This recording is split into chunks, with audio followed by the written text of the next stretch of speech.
dirt road in a gooseneck, saddle up with me.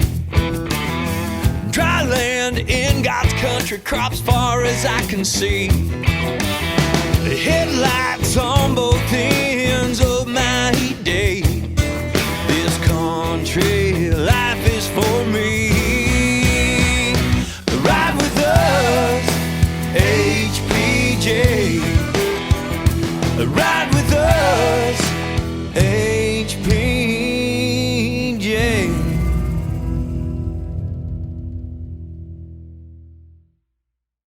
Well, hi there, folks. My name is Jennifer Latsky, and I'm the Associate Editor for High Plains Journal. I'll be your moderator for High Plains Journal's first ever virtual sorghum and wheat U. For 70 years, High Plains Journal has been a weekly fixture in your mailboxes. We began these in-person U events more than a decade ago, as a way to expand our continuing education for you, our readers. Today, whether via our flagship print publication, our online website, hpj.com, our weekly HPJ Direct newsletters, which some of you may already subscribe to, and now our podcast, HPJ Talk, the mission has always stayed the same. Bring the news, commentary, and education to our neighbors on the farms, ranches, and ag operations in the High Plains. That mission stays the same even in the midst of a global pandemic.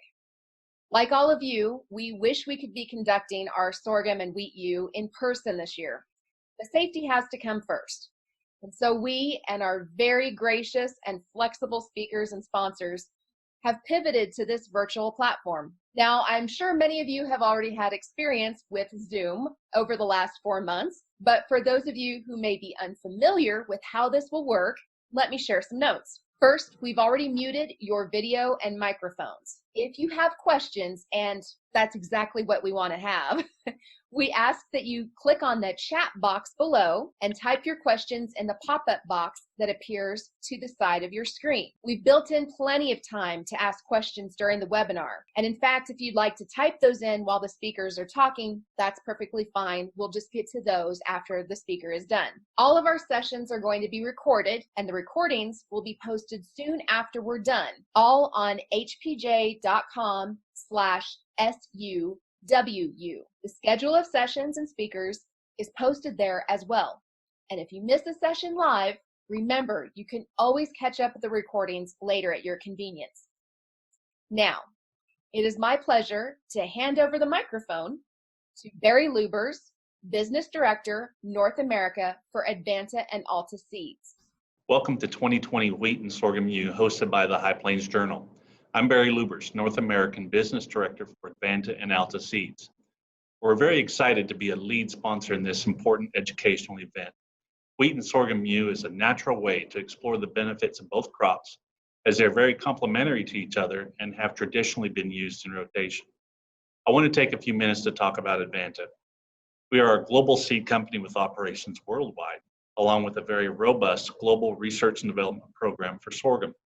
Advanta is the parent company of our U.S. brand, Alta Seeds. Some of the benefits of our global diversity are a result of the breadth and depth of our R&D program. Dr. Ben Beyer, our lead sorghum breeder in the U.S., has the opportunity to incorporate genetics from our programs around the world. This places Advanta and Alta Seeds in a unique position to innovate and bring the best and highest yielding hybrids to you, the American farmer. As a result of the diverse and premier genetics, our research and development program is also delivering innovative solutions to sorghum growers. A couple of our newest and most exciting solutions are igrowth, the world's first non-GMO herbicide-tolerant grain sorghum that will revolutionize sorghum production here in the U.S. We have successfully launched the igrowth herbicide-tolerant system in several regions, including Argentina and Australia, with great success. Another innovative solution that we've introduced in the U.S. is Aphix, our elite sugarcane aphid tolerance found in our premium sorghum genetics. Many growers have experienced the effects of the yield-robbing sugarcane aphid. Our Aphix designated hybrids offers growers industry-leading tolerance to this devastating pest. We offer many more solutions to the sorghum grower, but there are just too many to mention here. I'd like to invite and encourage you to join us for our second 2020 Sorghum Frontiers Field Tour on October 15th. We will be teaming up with the High Plains Journal again for this virtual field tour, where we will be showcasing all of the Alta Seed's innovative solutions available to the American farmer. You'll get an in-depth exposure to our igrowth herbicide tolerant system, aphix designated hybrids, and our industry-leading forage sorghums, which are found exclusively in our Empire forage sorghum lineup. So at this point, many people would say sit back and relax and enjoy the presentations of sorghum and wheat U over the next couple days. But I'm going to encourage you to move forward in your seat and get ready to experience something new in sorghum. Thanks in advance from the Advanta and Alta Seeds team for your attendance. I know you'll be very impressed with this educational event. Thanks to our great sponsors like Alta Seeds for helping us put on our virtual sorghum and wheat U. You'll be able to find more information about all of our sponsors and the services and products they have to offer with your registration packet and materials that were emailed to you today. You can also find more information online at hpj.com/SUWU. Now it's time to get started with our first speaker of the day, Roger McEowen. Roger's a familiar authority on agricultural law and topics that affect farmers and ranchers across the High Plains. He's a professor of agricultural law and taxation at Washburn University School of Law. He teaches an undergraduate course in ag law at K-State and has literally written the textbook on ag law and appears weekly on RFD TV to discuss various ag law and tax topics. Roger, I'm going to go ahead and turn it over to your very capable hands. Thank you, Jennifer, and it's good to be with you all this morning. And let me just take a moment and pop my slides up here so that you can see them. All right. Let's. Thanks again for the invitation to be with you this morning. I really appreciate that. And in the brief time that we have, let me just make a few comments on some of the things that are big issues, I think, for grain and sorghum producers in general and wheat producers. But these will be general comments, so I think they'll apply across the board to production agriculture in general from legal and tax standpoint. But before I go further, there you have my contact information for you, my email address at the law school, and then my website if you're not familiar with that. And that's the general law school website. I should have put a slash after edu and a WALTR, get you directly to me, the Washburn Agricultural Law and Tax Report. So it'd just be washburnlaw.edu/WALTR. And then Twitter. If you're into Twitter, I would encourage you to follow me there. That's where I go first with some developments that occur, and then later they may show up on my website or on the blog in particular. So I use that for educational purposes. Now, occasionally I'll get a snarky comment in about Nebraska football, like I did yesterday, but 99% of the time it's educational content, maybe a development out of IRS or a court ruling that just came down. I'll first go to Twitter with it, and then over on to Facebook, and then to my website. But let me just talk about a few things that are going on in agriculture that are important to you. Of course, the Tax Cuts and Jobs Act that was enacted in late 17 and is effective largely through 2025. And I say that because there are some provisions of the 2017 law that became permanent. Now, in congressional lingo, permanent means that it just doesn't have a sunset date on it, that it will take an act of Congress to change the law. And that's particularly the case in particularity with like-kind exchanges. The rules concerning like-kind exchanges have changed. Starting in 2018, you can't do a deferred exchange under 1031 for tractors and combines and other personal property such as that. It's restricted to real estate. Now, as I started explaining as soon as I saw the legislation and I was working with the committees and drafting it, it doesn't mean that your tax bill for trading equipment, because farmers are still going to trade equipment and personal property used in farming, it doesn't mean your tax bill is going to be greater. In fact, it's going to be a lot less under the new rules, because the way that the transaction is structured is that you're dropping out self-employment tax. So, a typical trade, and I use a common example where you've got a tractor trade, and you're talking about, a $250,000 tractor trading up for a $400,000 tractor, and under the old rules, we could come up with about $26,000 of tax. Under the new rules, it's about $9,000 on that transaction, even though it's not a deferred exchange under 1031. It's just because the way the transaction is now reported is differently, particularly from a self-employment tax standpoint. So under that law, we also have very favorable depreciation rules. We have different rules for new and used farm machinery and equipment, whether it's 5-year or 7-year property. We have bonus depreciation, which is 100%. Now, some states do not couple on the depreciation provisions. We have, at the federal level, expense method depreciation that's well over $2 million now. It was set at $2 million and adjusted for inflation. So, that can be a good and a bad thing. It's good in the sense that it can decrease current year tax. It's bad then if you dispose of those assets and that you no longer have an income tax basis in. So that could trigger a lot of depreciation at ordinary income tax rates. So you have to be very careful in using those provisions. Favorable rules for cash accounting, very favorable. They've changed that. And basically, under the current inflation adjusted amount, if you have income less than 26 million, you can use cash accounting. And if you're a farming operation and you are over that, then you can make an election to still use cash accounting, although it's going to change your depreciation rules and how much depreciation you can claim on assets. And that election was put in place on behalf largely of cattle feeders, particularly the ones in Southwest Kansas. And that's an important rule. And there's different rules concerning interest deductibility that are pretty favorable. And there's flexibility on NOLs. And this is something, if you noticed, my comments on this were in Forbes and in Wall Street Journal yesterday.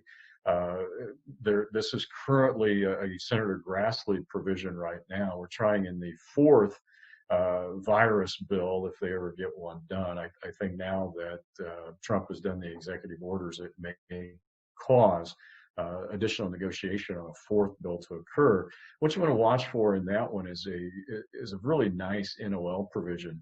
The NOL rules were changed with the Tax Cuts and Jobs Act. They were changed again with the CARES Act earlier this year. And now what Senator Grassley is working on, and what I've been helping his staffers with in Senate Finance and Joint Committee on Taxation, is to provide flexibility in the NOL rules. And what basically, in a nutshell, this will allow you to do if this passes is either use a 2-year or a 5-year carryback starting in 18. So this will allow you, if you have an NOL, for example, in 18, to carry it back to 13. And if you remember, in 13, prices were, in the economic scenario for many in agriculture, and crop prices and revenue numbers and net income numbers for farmers in 13. 13 and 14 were largely the last really good years until we got into some difficult times. So if you can carry back a loss incurred in 18 back to 13 and offset the income, that would be helpful for some farmers. So all we're trying to do is provide flexibility there. You don't have to go back 5 years. You can go back 2. You don't have to go back at all. You can go forward on the NOLs. But watch that. That's currently being debated in that the discussion that's going on right now about another virus-related piece of legislation.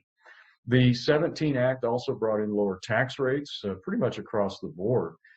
So most people would see a rate cut of around 2 to 3, maybe 4 percentage points, given the same level of income as to where they were prior to 2018. Standard deduction was doubled. A lot of credits were enhanced, particularly the child tax credit, which was doubled, and then 70% of it made refundable. Also, from a business standpoint, we had the qualified business income deduction, the QBID, that was put in place, or the QBI deduction, starting in 2018. If you're not a C corporation you can get a 20% deduction on your production income, your trade or business income, within limits. And now many farmers will not be limited on that, but that's a nice deduction in computing your income.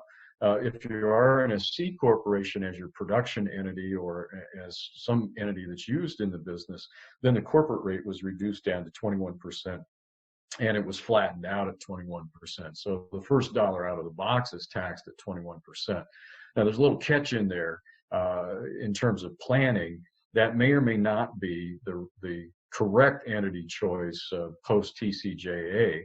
A lot of people are thinking, well, my tax rate's higher than 21%. Shouldn't I be in a corporation? Well, a lot of times when we set up corporations through tax planning, we magically structure them such that the income comes in, the taxable income comes in about $50,000 to $70,000. And of course, what we're trying to do is play a bracket game with that. The first, basically, you don't get a bump up in the corporate tax rate above 15% under prior law until you got to about 70 to 75. So definitely at 50,000, you would be in the 15% rate. Now that 50,000 is taxed at 21% rate.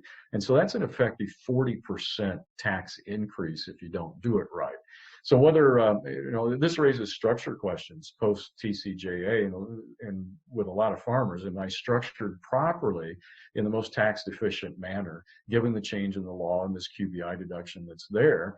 And co-ops can claim a QBI, and that creates a 199AG deduction. That's the code section. And then that can be added to the farmer's normal, what I would call normal 199AA deduction. And even if you don't have a QBI at the farmer level because maybe you don't have wages, you may not have qualified property, if you hit a detailed formula, if that applies, you can still take whatever a co-op passes through to you that's related to your patronage. So a lot of rule changes in TCJA that the farmers have dealt with now. We've had 2 tax seasons to play with it.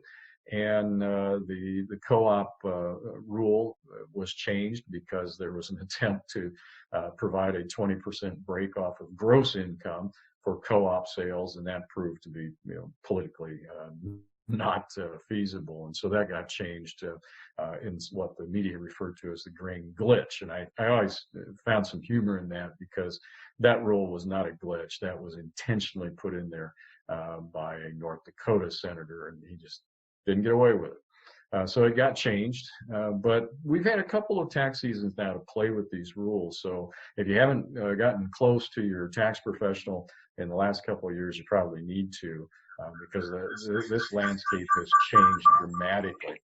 Okay, let me talk a little bit about succession planning and transition in the few moments that we have remaining. This has become a very big issue. I think a bigger issue in the last 7 years since 2013, and a significant change in the transfer tax system starting then than it was prior to that. Because what we saw beginning in 2013 is a steady increase in the exemption equivalent of the federal estate gift tax credit, and those systems now are unified, so we would call that a unified credit. And so estate tax is not that big of an issue for the vast majority of farms and ranches. But succession planning and transition planning is an issue for a good chunk of farmers and ranchers that want to see the business continue on into the next generation. So that's an issue. Not so much avoiding transfer tax upon death or gifts, because our exemptions are large enough to soak up whatever the tax liability might be. And then from an estate planning side of things, we can also port any unused amount of that exemption over to a surviving spouse if we have one. So we've got a lot of planning tools in our estate planning bag of weapons that we can utilize that really make the tax issue non-existent. Now I say that that's true with respect to a lot of farms and ranches and a lot of small businesses and individuals. I did an event a little bit over a year ago now, well, almost a year ago now, in California. I do the California CPA Farm Tax Seminar just about every October. And a year ago, I was contacted by the Los Angeles Estate Planning Council to do an event for them preceding my event in Fresno. And I wasn't sure where it was at. I was just told it was going to be picked up at the airport and then it would do the event. But that happened to be at the country club in Bel Air. And that I had to change my normal discussion because those people worry about the estate tax. They were worried about being able to shelter $25 million of value between spouses. That's not that big of an issue for us in the real world. Yes, there are some farm businesses that have to deal with that, and we work with that in those situations. But normally, what we see more of an issue for Kansas farms and ranchers would be how do we structure the business to easily transition it to the next generation? Do I need one entity or two or more? Do I need multiple entities? In terms of structuring the business. And I'll tell you this, to cut through a lot of stuff, most of the time for a relatively larger operation, you want your operating entity to be a general partnership, because what that's going to do is give you the ability to maximize out federal farm program payments under the current rules that are in place. And actually, that rule has been in place for quite some time. We don't want an entity that's conducting the farming business, which I call the operating entity, to be any type of entity that limits liability, because once you have a limitation of liability at the operational point, then that limits your farm program payments to one payment limit, and then the owners of that entity have to split that payment amongst them. If you have an entity that doesn't limit liability at the operational level, then there's no limitation on your government payments. You're only limited by the number of persons that meet the right hand and left hand contribution rules, whether we're contributing land, capital, or equipment. And normally what we would do is we would take a look at the use of, and I did this in a 3-part series blog post over the last couple of weeks, setting up the operational entities as a general partnership, and then each partner holding their partnership interest in a single member LLC. And then take it from there. Where does that get you? What does that mean? And those were in a couple of recent blog articles that I did on that. So, and the other technique is to also maybe simultaneously separate the land out from the operating assets. So that's the kind of discussion you need to have with your estate planning and your succession planning team as to whether you're properly structured to maximize the current maximize advantage from the current rules that are out there. And then if you run into valuation issues, if you're large enough where we do start to worry about valuation, and I just worked with one from Western Kansas where valuation was a very big issue, way over exemption limits, and you've got to do some additional planning.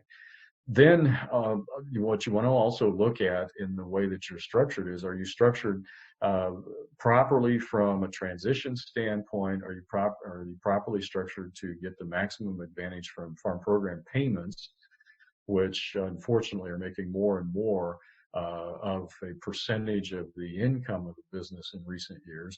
And then are you also at the same time structured properly to minimize self-employment tax and the net investment income tax? Now, the NIIT, that net investment income tax, is something that's relatively new. That started in 2013. That's included in Obamacare. And so we're going to have to watch to see what's going to happen in the Supreme Court concerning that. Because Obamacare is loaded with taxes. I've said for many years, that's basically a tax bill masquerading in a healthcare decor. And the NIIT is that additional 3.8% tax on passive sources of income. So there are things we can do in structuring businesses to structure, and primarily the use of a limited liability company and a managed structure to eliminate SE tax and minimize, or eliminate NIIT and minimize self-employment tax. But there is a case pending with the U.S. Supreme Court that deals with the constitutionality of Obamacare. Just keep your eye on that one. Came from the Fifth Circuit. The Fifth Circuit struck down the law. And of course, real quick, what Chief Justice Roberts did a number of years ago was he upheld Obamacare not on the basis that it was constitutional from a Commerce Clause standpoint. All 9 justices agreed it was unconstitutional under the Commerce Clause. But he said that the individual mandate to buy insurance was a tax. And as a tax, the Congress had the authority under the taxing clause of the Constitution to enact it, and so therefore the entire law was constitutional. Well, the individual mandate was repealed at the beginning of 19, and so the federal court in Texas, the Fifth Circuit, said that since the linchpin has been pulled, the entire law explodes and is unconstitutional. And that's the issue that's before the U.S. Supreme Court. And so we watch that because my interest in that is on the tax side of things. If that falls, then there's a whole bunch of tax increases that go away. And the big one for us in agriculture would be the net investment income tax. And that will impact planning if that one goes away. We change planning to plan for that and plan around it, and we'll change planning if it goes away. So that's one that you need to keep in mind. Real quick, a couple of comments on ag data. Who owns it? Well, you might be getting site-specific geospatial and metadata across many acres on a typical farm. And that typically is uploaded to the cloud and it's shared with the ag tech provider, the ATP. Well, that ATP might combine that data with other producers' data across a particular region to create what's known as big data. I should have closed off my parentheses there. Well, who owns that? That's the question. I can just tell you the law is not very good at dealing with changes in technology. The law moves generally with respect to property law and property rights. It moves a lot slower than it does with respect to tax law, which seems to be churning every single day. But if you look at the data, if you look at this issue, big data, in the context of property ownership, it really doesn't fit neatly into traditional views of ownership, the bundle of sticks that constitute property rights. It just doesn't fit into that. Data is not a tangible asset like grain is, or hay, or livestock, or machinery. We can't see it. We can't touch it. We can't enter into transactions, buying and selling it or trading it. What is it? What is this cloud? I remember the first time a few years ago when I heard this concept of cloud, it was actually a speaker I had come at a conference that I was doing, and I wanted to do an ethics session for attorneys. And he got into this data or this issue of the cloud. And I turned to the person next to me and said, "What is he talking about?" I had no idea what the cloud was. And I'm not sure I have a proper understanding of what the cloud is. But it's something out there in this computer world sphere that we have. And this is where that data goes. How do we treat that from a property ownership standpoint when we don't have a tangible asset? That's what the law really struggles with. And once it's in the cloud, you may no longer exclude others from accessing it. And that's how we typically view property rights. Your property rights are valuable to you because you can exclude others from owning and using the property or having rights over it unless you grant them and are compensated for those rights. So that's a difficult issue for the law right now. And it's not the property. I'll just tell you, we don't have a good body of case law. We don't have a good body of statutory law dealing with this particular issue. So for example, you may have patterns as to how you work your fields or how you care for your livestock. And I would think that you've developed those because you're deriving economic value from the way that you farm.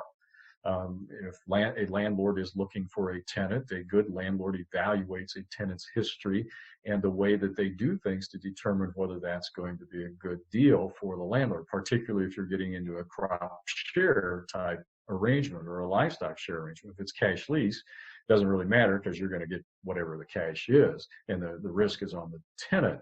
But if you're brokering that risk between you, then you really care how that tenant farms. And so I think there's an argument here that economic value is derived from the way you farm and the way you care for animals. Is that protectable by a trade secret? That's the way that a lawyer would think of that, and the way we would try to approach this ag data question. Can we get a trade secret on that? Well, what you're doing with your cropping decisions and your livestock, that's largely out in the open. And that's probably not protectable by any type of trade secret. Now, what you might do in the shop in developing a product, that's a different. But patterns, the way you farm, the way you care for animals, that's probably not trade secret protectable. And currently the law is not clear about how ag data should be protected, even though most of the ag companies will say, at least publicly, that yes, the farmer owns the data. Now, privately, they may say something different, but at least publicly for now, they're saying the farmer owns the data. So that's another one of those things to kind of keep in mind. That's a big issue in the law that's out there, and it's really unresolved. And we'll have to see what happens going forward with respect to that. Questions bring us back to state level, and no matter what state you're in, I'm assuming most people that are listening are from Kansas, but you have to pay attention to what your particular state law is with respect to leases and fences. These are questions I would say outside of tax and estate planning and business planning and the tax and value associated questions I get with respect to that. Lease law and fence law are the second most frequent questions. There's hardly a day that goes by that I don't get a question, not just with respect to tax, but lease law and fence law. It's just constant. And it's amazing to me that it tends to be the same questions over and over with just a little bit of nuanced facts. But if you have an oral lease under state law, and I'll talk Kansas law here, that's a year-to-year lease. It's annually renewable. You have to follow state law to terminate that. And so you get into questions, if you haven't reduced your lease agreement to writing, well, what if the land transfers? I sell the land, there's a tenant operating under an oral lease on it. Well, the buyer assumes the lease and has the obligation to follow state law to terminate it. What if termination occurs and the tenant's already worked the ground, maybe planted a crop before they get notice of termination, which has to be at least 30 days prior to March 1 in Kansas? That raises issues too. What type of lease? Well, what you want to consider here, moving quickly, is not just the economic risk. What's the difference between a cash rent lease, a crop share lease? What if you have a cash lease with a flexible clause in it where you're flexing the rent? What if there's a bonus payment at the end of the year? Those types of questions. But what about the tax issues associated with that? What are the tax consequences in terms of how a landlord reports the share of income or crops that are received under a share lease? Where does it get reported on the return? Is it subject to self-employment tax? If it's subject to self-employment tax, am I compensated appropriately? Factoring in, it's also subject to income tax at the state and federal level. What are the estate and business planning consequences? Leases impact a lot of what you can do from a tax standpoint as well as an estate and business planning standpoint. Often what the tax code is going to require is what's called material participation under that lease. You're not going to get there with cash leases in most instances, and you need to have some type of participation, particularly material participation and meaningful involvement in making management decisions and economic bearing of risk and production to get some associated tax benefit, whatever that might be. And the tax code is just littered with all types of provisions that you might be able to take advantage of if you are a farmer. A cash rent landlord is not a farmer in the eyes of the IRS. They are in a rental arrangement. They're not engaged in the trade or business of farming, and it's the trade or business of farming that is key to deriving associated tax benefits. Just as an aside, my post yesterday, my article dealt with this new type of farming that's out there, and it has been for a number of years, but it's exploded in recent years, and that is wild game or exotic animal activities. Are those farming activities, and how do you account for the income? Can you use farm income averaging? What about the depreciation of the property that's involved, the fences and the equipment? Is that all farm equipment? What is it? If it's not farming, then we can't use a lot of those favorable rules. So that's just an example of where you get into classification issues, and the type of lease that you have is more important than just the economics of it. You've got the tax side of it too. And fence law, of course, in Kansas, if that fence is a partition fence, then parties on both sides have an equal responsibility to build and maintain. And I know that drives crop farmers batty, because in Kansas, the rule is very favorable for livestock producers. So if I've got a livestock producer on the opposite side of the fence from me, and I've got wheat or grain sorghum, and I don't have livestock, then if that fence needs repaired, I have to share an equal portion of the total cost of repairing that fence, even though I don't have animals. in the state of Kansas, and that troubles a lot of people, particularly those that buy a 40 or an 80 and move out to town, and then realize all of a sudden that you've got some fence responsibility here that they hadn't counted on. But always, again, if you can't settle the dispute with your neighbor, the fence viewers are the ones that you need to go to first. Those are your county commissioners in Kansas to come out and view a fence and determine allocate the responsibility for building or maintaining that fence. Okay, so Jennifer, that's a real quick run through. Hopefully I stayed within the time frame for you. There's my contact information again. There I put the appropriate web address, washburnlaw.edu/Walter, Washburn Agricultural Law and Tax Report. And on that, you'll find, as you scroll down the left side, access to my blog. And you can sign up for an email alert on that. It's about 130 articles on ag tax and ag law topics. Those are fully annotated articles. They're roughly about 1,500 to 2,500 words a piece. It's not your typical blog. Those are detailed academic articles that are produced about 10, 11, 12 a month. That blog has been quoted in Forbes, Wall Street Journal, many ag publications. Also, you can catch me bi-weekly on WIBW as well as KFRM, and as Jennifer mentioned in the open, I'm a weekly guest on RFD TV. There's no set time on the RFD TV when that just floats according to their production needs. I was on yesterday talking about the use of an LLC in a farming operation, just what I gave you a thumbnail sketch of earlier. So I would encourage you, those are access points for you to get more information. I do use Facebook as well as Twitter for purely academic reasons. And occasionally I'll get a comment from people, particularly on the Facebook side of things, asking me, well, don't you have family? Yeah, but I don't use Facebook for anything personal, which, I frankly, I didn't understand Facebook when it came out. I thought, why would anybody create a platform for me to show personal photos and things about my family? Who cares? But if you want to give me a free platform to advertise what I'm doing, sure, I'll use that.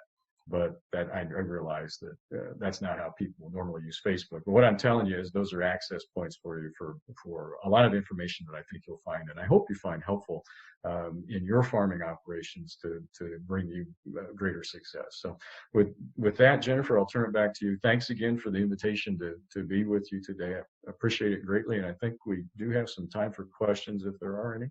And Okay. While we're doing that, thank you, Roger, for that presentation.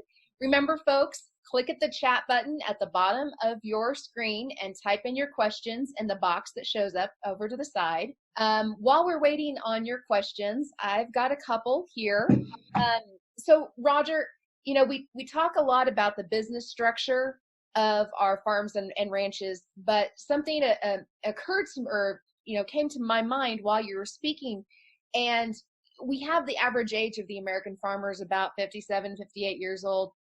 And we're starting to see a lot of people wanting to age on the farm. They want to stay on the farm as long as they can. What are some things that families can do to help set up the operation so that mom or dad or grandma or grandpa or great Uncle Joe can stay on the farm as long as they can in a comfortable setting and they are set up for success? I would say the first thing is to actually come to the conclusion and make the decision that you do want to retire and you do want to transition it to the next generation. That seems to be a stumbling point for a lot of farmers that are out there. I'm working, for example, with one in Kentucky right now. It's probably the largest grain farming operation in the state of Kentucky. We're talking millions and millions and millions of dollars of wealth. And it's two brothers that operate it, and they have absolutely no qualms about transitioning it. That's what we're doing right now. They want to transition the operation, and they've made the decision. They said, let's get this done. Other people stumble with that. They have a lot of trouble with that. They can't give up control. Now, these brothers they have no problem with it. Why? Because they've been working with the next generation for a number of years, and they're fully confident, they're fully comfortable that the next generation is ready to step in and ready to go, and they want to go off and enjoy life elsewhere. but they're going to still live on the farm. They're still going to live in their home. It's just, don't ask me questions. Don't involve me in it. They have made the decision they want out. So that, I would say, that's the first place to start. Make up your mind what you want to do, and then your planners can work with that and assist you. But if you have trouble giving up control, that's going to be an issue. And so we have to then slowly transfer ownership and management and control over a number of years to the next generation. And others will never give it up.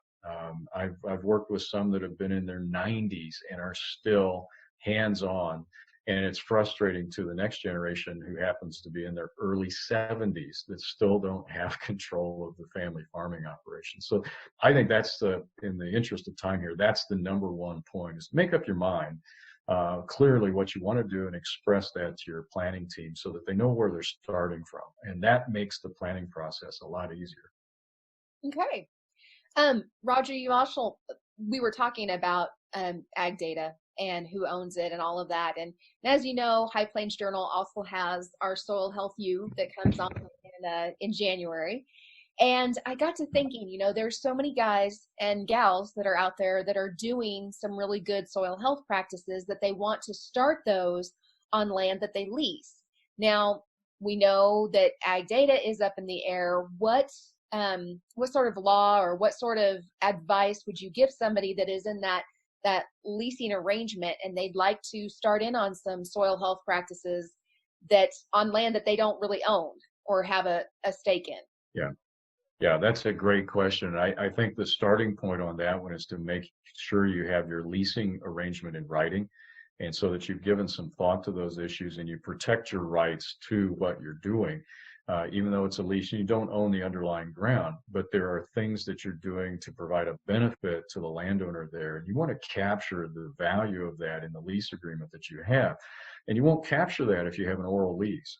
So that lease needs to be in writing. That needs to be very well thought out and tailored to that specific situation. A boilerplate form language will not work well in that situation. It doesn't work well in a lot of situations, but it won't work well specifically in that situation. And we get into those issues on the tax side of things too. You may be putting what's known as excess fertilizer on the land or soil conditioners, and then you may buy the land subsequently, or somebody else might, and there's a tax benefit there that we can capture by having an agronomist come out and measure that excess soil fertility, and then we amortize that over a 3 to 5 year period based on what the agronomist has told us. There's a specific IRS procedure for that. To do that. Now, some of the states are pretty aggressive in disallowing that, particularly when you get into northern Iowa and up into Minnesota. Minnesota just goes berserk about that. They do not like that. But that's a major value enhancer to property. Just from a tax standpoint, I've seen numbers, if we take a $10,000 per acre piece of land in Iowa, the excess soil fertility may be $3,000 of that per acre. It may be 30%. So this is why I go back to initially what I said. If you're doing those types of things as a tenant, that is a remarkable value added to that property that you want to capture that in your written lease agreement. If you don't own the underlying land, but yet you're providing that extra value, you want to make sure you capture that. And so that has to be thought out. That has to be drafted very carefully in a good lease. And that's the key to that, Jennifer. Okay. Speaking of that landowner and lease arrangements,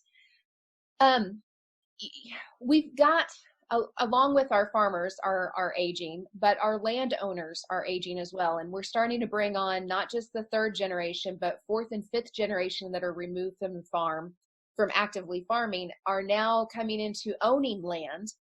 And they've never worked with that farmer before. They have no idea where to start off with. What are some considerations for the farmer in dealing with a situation like that? I often hear communication is key. Of course, I'm in media, so that's my first step. But what are some ways that farmers today can protect their relationships with those landowners and set themselves up for success? Okay, you're talking about a farmer that is farming perhaps under a lease agreement with someone that doesn't have much of a background, if any, in agriculture. They just own the land. Mm-hmm. Right. Yeah. Absolutely, communication is the key. You run into situations there where the owner may have a complete misunderstanding of what's happening on the property that they own. And so there has to be an effort to explain these things. You know, why are you using these chemicals on the field? What do they do? Why are they important?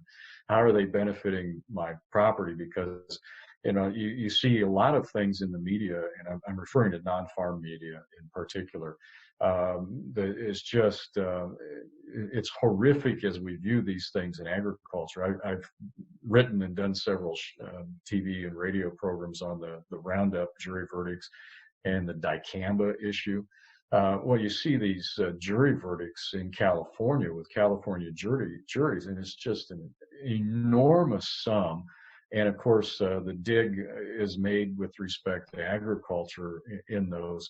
And it's just it's difficult for us to comprehend here why a jury would come back with such an enormous award. Well, that's one issue, but in the context of your question, that becomes an issue of the landowner not having an understanding of why things are happening the way they're happening on the farm that they own. So communication is absolutely key. That's what it comes back to.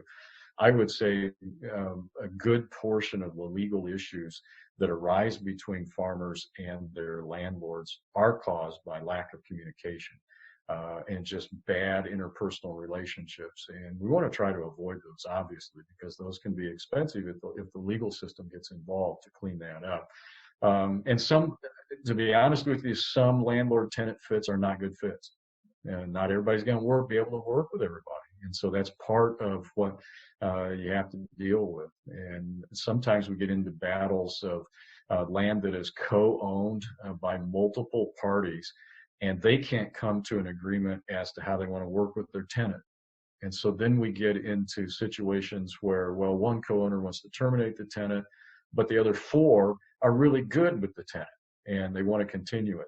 So we get into those issues. So it may not be just a situation where you have to communicate one-on-one. You may have to communicate 1-on-4 or 1-on-5, and that can be very difficult. Again, I come back to the issue of getting that lease in writing and trying to reduce these types of situations to writing. What are good farming practices? What are approved practices? What are you doing on the farm? That can, to some extent, that can be explained in a lease. But I think it comes back to having a written lease again. I can't emphasize that enough. Remember, folks, if you've got questions, go ahead and click on the chat button at the bottom of the screen, and then you can type them in the box that comes up to the side. I see that the ag data as a property right was a question that one of our viewers had, and we directed them to your blog post as well. One thing that comes to mind is sorghum and wheat. Typically, those farmers have rarely had to deal with some of the tech agreements that are coming out or that are common in corn, soybean, cotton. We now got some great technologies on the horizon. We have some really great research going on at Kansas State that is, hopefully we will have some opportunities to have better or improved seeds out there. What are some lessons that you might have to pass along to farmers that aren't familiar with tech agreements or identity preserved or any of those things that they need to pay attention to so they can use the technology for the betterment of their farms and not come on the wrong side of the law? Yeah, and I'll probably say something here that a lot of farmers don't want to hear, and that is take time to read what the agreement is before you sign it. I know we don't like to do that. I'm guilty of that with certain things, but we all are. You know, we get all kinds of stuff that's shoved in front of us, or we hear a 60-second commercial on TV, and 52 seconds of it is legal disclaimers that's spoken real fast. So I don't want to read this stuff. Well, if you don't want to read it, take it to an attorney that's trained in these agricultural type issues and can spot what needs to be spotted, and point out and maybe give you a summary of what that agreement says before you sign it. Because with respect to ag tech and biotech, the companies can be vicious if you violate the technology agreement. And not to name any companies, but they do have, each of the companies have their own legal teams, and they have many lawyers that if you violate the agreement, they will come after you because they're enforcing their property rights, and they have a right to do that. And what you're signing is you're agreeing to the existence of their property rights, that you won't misuse their products. And the problem we have in agriculture is, well, one in particular is the cross-pollination issue. And you may end up, maybe you wanted conventional seed, you bought conventional seed, and it gets cross-pollinated by biotech seed. And now you've got the trait present in your crop. And when you sell it, it gets tested at the elevator, and it's showing the presence of technology that you were not legally supposed to have. Can you get sued for that? Can you sue the neighbor for that? I mean, these are issues that we deal with in the legal system. I think the most famous case on this that kind of started this years ago was up in Canada, and that was Percy Schmeischer. And then it's, we've seen a number of these cases in the US, but it comes back to that tech agreement. They'll say, you signed this, you promised that you wouldn't misuse our technology. And when you get into those type of lawsuits, you end up in federal court, and often in federal court, and violations can lead to triple damages because of a provision that's in the law on some of these that might apply. So it's very important to read and understand what you're writing. I have an entire chapter in my treatise on agricultural law devoted to regulatory issues, and this is a big chunk of what I get into there. And it's always amazing to me to see the law students, and particularly the undergraduate students, but also the law students, totally unaware of these technology agreements and how agriculture production actually occurs. And it's becoming more of a business governed by a lot of very technical legal rules. And I think that's unfortunate in many respects, but that's the way it is. But be careful when you sign these things. Make sure you understand what you're signing.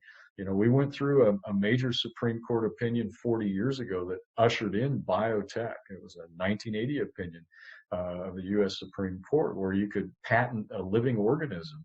And once that floodgate was open, that ushered in biotech. We wouldn't be talking about biotech if it weren't for that opinion back in 1980, because now you can put patents on these things. Well, patent law violations give rise to triple damages. So it can get bad, and it can get bad fast for a farmer that just innocently did not realize what they were getting into. Now, others did abuse it. They knew what they were doing, and that's a problem. But I think that's probably a minority of the situations that are out there. So read those agreements, have them explained to you if you don't understand them, and preferably by an independent party rather than the company that's presenting you with the agreement, so that you get a clarification. And if that's what you want, then sign it. Now, one of the problems is in many instances, farmers may not have a choice. And that's a separate legal issue in and of itself. And that's part of the structure question we deal with in agriculture. Well, what's happened with seed companies in the last 20 years is there are fewer of them, fewer choices, so they control a large part of the market. Same thing on the output side. You sell into markets that are also highly concentrated. So that's a separate issue for a separate day, but it does bear on the contract side of things too. So be careful what you sign, read and understand what you sign. I think that's the short take on the message I would give. I think I've heard you say it before, perhaps other people say it before in agriculture, just be a very good neighbor and remember the tech is there to help us, and we want to protect it as much as we possibly can, because you want to have it as long as you possibly can. So there's a reason why the agreements are there, and they're written that way, and we just follow the rules. All righty, well, it doesn't look like we have any more questions from the group. So Roger, thank you so very much. At this point in time, I would normally have them give you a very large round of applause, but as Zoom has not figured out how to give a big, large round of applause, we're just going to have to say thank you so much, and I owe you a batch of cookies. Oh, that'd be great. Thank you very much. Everybody have a great day. Appreciate it. Thank you. Well, hey, folks, as we get our next speakers lined up, our farmer panel is next. We want to take a brief moment to recognize some of our sponsors for today's session, and also share a word from our friends over at Kansas Wheat.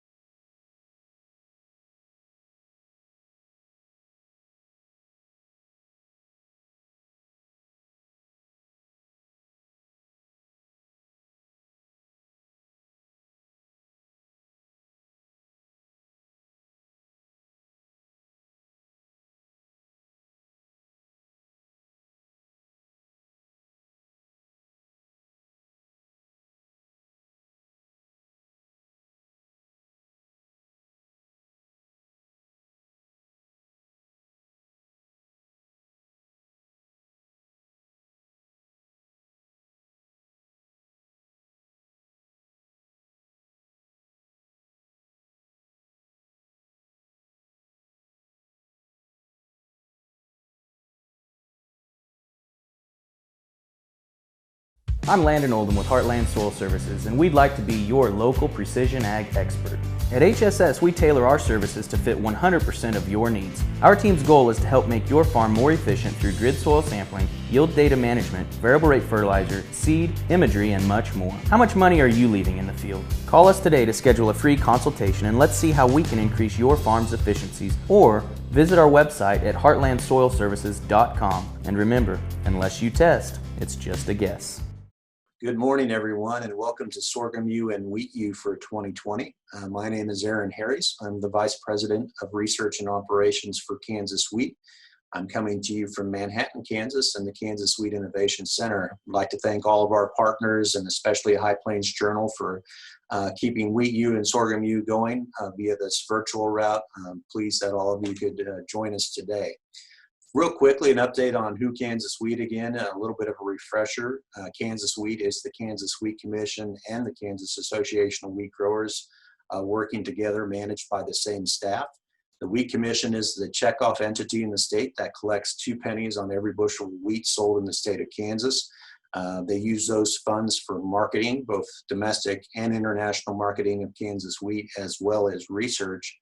And then the partner organization is the Kansas Association of Wheat Growers.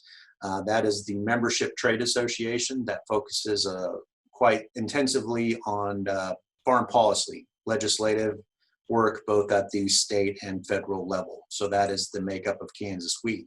As I mentioned, we are housed in the Kansas Wheat Innovation Center here in Manhattan. The Kansas Wheat Innovation Center is a research facility that was built by wheat farmers through the wheat checkoff in 2012, December of 2012 specifically is when we moved in. So this is the home to Kansas Wheat Commission, Kansas Association of Wheat Growers, the Kansas Wheat Alliance. Some entities from K-State are housed in this building also. So this is a 55,000 square foot building that cost about $15 million to build. It is also the home of the world-renowned Wheat Genetics Resource Center, which is a function of Kansas State University. That's an international group that has a collection of ancient wheat relatives of these wild grasses from the Middle Eastern part of the world. We study that collection through the WGRC, looking for traits of value that can be incorporated into modern day bred wheat. So this is your facility. The Wheat Innovation Center belongs to Kansas wheat farmers here in Manhattan. We're on the K-State campus just north of the football stadium. It's a very impressive facility. We'd love to have you visit. If you haven't been here, please make plans to stop by when you are in Manhattan next time. So the facility includes greenhouse space, laboratory space, and office space, and we're pleased to announce that coming soon we will be incorporating a wheat quality lab into the Wheat Innovation Center. It kind of completes the story of the Wheat Innovation Center, kind of that missing piece of the puzzle from starting at wheat genetics, and then wheat quality really wraps that up. Testing the quality of the wheat that is harvested of those new varieties, testing the milling characteristics and the baking characteristics of that wheat is very important. So we should begin construction on that wheat quality lab here at the middle of this month, and we hope to move in by the 1st of 2021. So it's exciting for us to see that wheat quality lab being built in. For the rest of my time this morning, I wanted to talk about Fields Forward. Fields Forward is a fundraising campaign sponsored by the Kansas Wheat Commission Research Foundation. So since the commission was formed in 1957, farmers have invested millions of their own dollars through that wheat checkoff in funding wheat research. But we've never had the vehicle in place to allow contributions from private individuals or corporations to help support wheat research outside of the checkoff. And so that's why the Kansas Wheat Commission Research Foundation was created in 2011. So the foundation can accept tax-deductible gifts from individuals, businesses, and corporations across the spectrum of the industry who might support wheat research. Well, 18 months ago, we kicked off the Fields Forward campaign, our goal to raise $4 million of research funding for the foundation to help us support research a little bit long-term above and beyond what we do through the checkoff dollars. So at this point in time, I'd like to step aside here real quick and just play a video for you that talks about that Fields Forward campaign.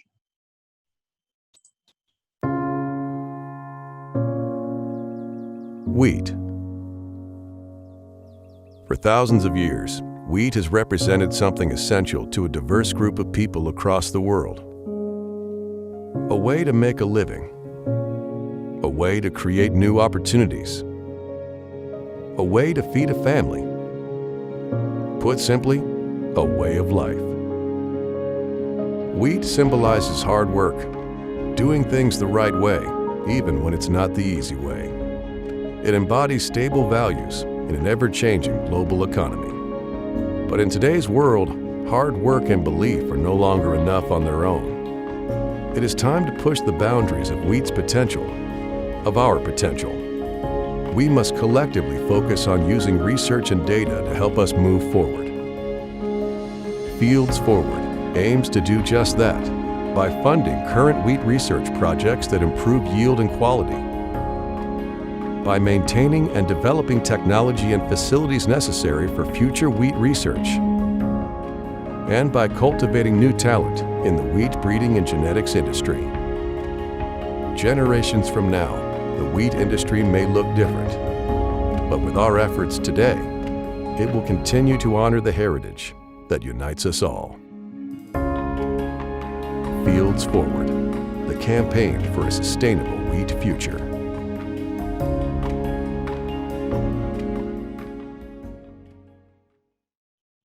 So I hope you enjoyed that video. Back to the slides here real quickly. We'll talk a little bit about the campaign. It really has three focus areas for research fundraising.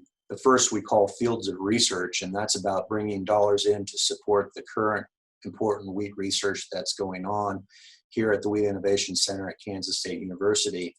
The second is Fields of Study, and this is a focus on keeping a pipeline full of future research talent, keeping those young people in the pipeline that will be tomorrow's wheat breeders and tomorrow's wheat geneticists. And the final field of study is the Fields of Future. And this is about maintaining funds for long-term support, thinking down the road a little bit. How do we have the funds in place to maintain the Wheat Innovation Center facility? How do we keep the most modern lab equipment in the type of facility for the longer term? So consider ways to give. We accept cash donations. We accept gifts of grain, stock transfers, gifts of land are all ways to consider donating. And I'm pleased to report that we are past the halfway mark of our $4 million goal for the campaign. In fact, we've surpassed the $2 million mark. The past 18 months have been worked on privately behind the scenes, getting funds dedicated to get us to the halfway mark. And now we're going public with this campaign. For the next 18 months, we'll be fundraising and try to get us to that $4 million goal. So if you have an interest in giving to this foundation, or maybe know of some prospects that we might contact, you can find all the campaign details at fieldsforward.org to learn about the campaign. So thank you for your time today. Enjoy the rest of the program and be safe out there. Well, thank you so much, Aaron, and thanks to Kansas Wheat for being one of our sponsors for our virtual Sorghum and Wheat U. Sponsors like the following help us to bring opportunities like Sorghum and Wheat U to you: Protect the Harvest, Ward Labs, AGI SureTrack, Alta Seed, Kauffman Seed, Kansas Wheat, Heartland Soil Services, Kansas Grain Sorghum Commission, BASF, S&W Seed, Shield Ag Credit, and American Ag Credit. We're all sponsors that we were hoping to be able to see in person, but we thank them very much for joining us in presenting this virtually. And we want to draw your attention to the digital program that will be mailed to you registrants with information about all of our great sponsors. That should appear in your email boxes later today. Alrighty, well now it's time for the hallmark of all High Plains Journal's U events, the Farmer Panel. And because we've got 2 days of speakers, we decided to have 2 days of a Farmer Panel this year. Today we'll have part 1, and we're going to be talking with our farmers about the 2019-2020 crop year and the lessons we learned and the challenges in growing wheat and sorghum. Now, tomorrow afternoon, we'll have part 2 discussing the trends and technologies and the opportunities that we're looking forward in 2020 and 2021 and beyond. So joining us today are Charlie Haas. He's a sorghum farmer near Larned, Kansas. We have Kent Martin, farmer and consultant near Carmen, Oklahoma, and Eric Purvis, a wheat farmer near Weskan, Kansas. Gentlemen, welcome to Wheat and Sorghum U. And first, I'm going to let each of you give a snapshot of what your farming operation looks like so we can get an idea of your rotations and your production methods. And I believe we've got you all on. Kent, you're still muted, and Eric, you're good. So let's start it off with Charlie. How about you first? Okay. Sure. Yeah, we farm primarily north and west of Larned, Kansas. Grow corn, grain sorghum, wheat. Used to be a lot of wheat summer fallow going to a summer crop. Now we're a lot heavier on the summer crop. This year, have just short of 2,000 acres of grain sorghum. Then I throw some of the corn, dryland corn in there for some of the places where we have a little more wheat issue. And then also you have about 1,000 acres of wheat. On top of that, I'm a distributor for Alta grain sorghum, so also have a large seed business where we supply grain sorghum, corn, and soybeans across a pretty good part of Kansas. Okay. Yeah, mostly dry land, although we have moved to some tillage now going into wheat. Our summer crops are all dry land, but we've had to go back to some tillage for weed control on wheat ground. Okie dokie. Well, Eric, thanks again for joining us. You bet. We're right on the Colorado-Kansas line, south of I-70 a little ways, and we raise wheat and corn, milo, pinto beans, do certified seed wheat. We've been trying to do a wheat corn fallow rotation or wheat milo rotation, wheat milo fallow rotation, depending on what the weather's been giving us. But with all the rains we've had since 15, there's been a lot of corn on corn in this area, or a lot of double cropping, pushing that along pretty hard. This year we've run out of moisture, and that doesn't look like such a great deal. It's been very, very dry here this year. The corn has hung on, the milo's hanging in there so far, but we're sure short on the rain compared to what we have been. Okay. And Kent, you're no stranger to our farmer panel. Refresh our memories about your operation down there in Oklahoma. Okay. I'm in Northwest Oklahoma. Basically run a no-till dryland farming operation. We have wheat, grain sorghum as our primary crops, also getting into sesame production, occasionally soybeans, among other forage crops. Also run a cow-calf operation. And as Jenny mentioned in the introductions, I also run a consulting business. I do a lot of legal consulting work, agronomically related, and then also serve on the USCP board, the Sorghum Checkoff Board. So keep busy in both of those areas as well. Well, gentlemen, let's kick this off with the topic of agronomy. Let's talk about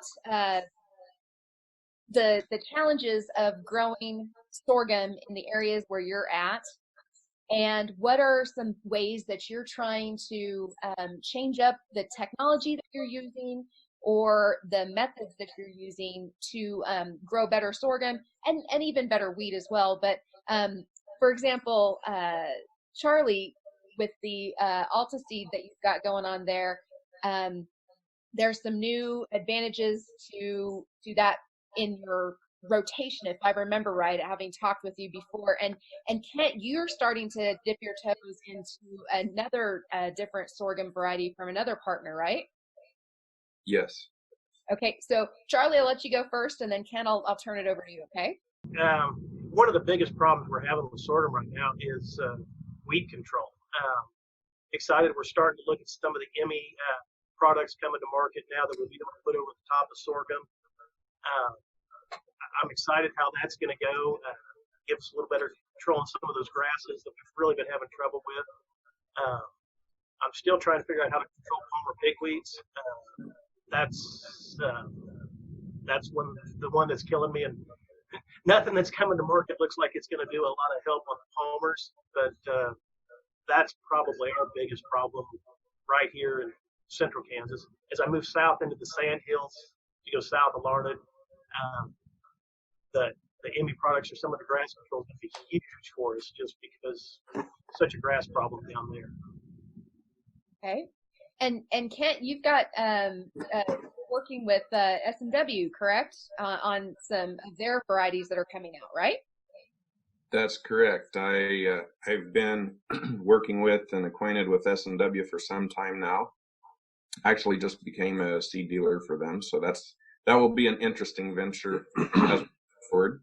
But yes, one of the things that we do is we do a lot of on-farm experimenting with different things agronomically related to try to better understand what can we do to do a better job with the agronomics of grain sorghum production and wheat production. This year, I think I had six wheat trials out. I think I'll have 7 grain sorghum trials out looking at different things we can do. One of those is the herbicide tolerant grain sorghum.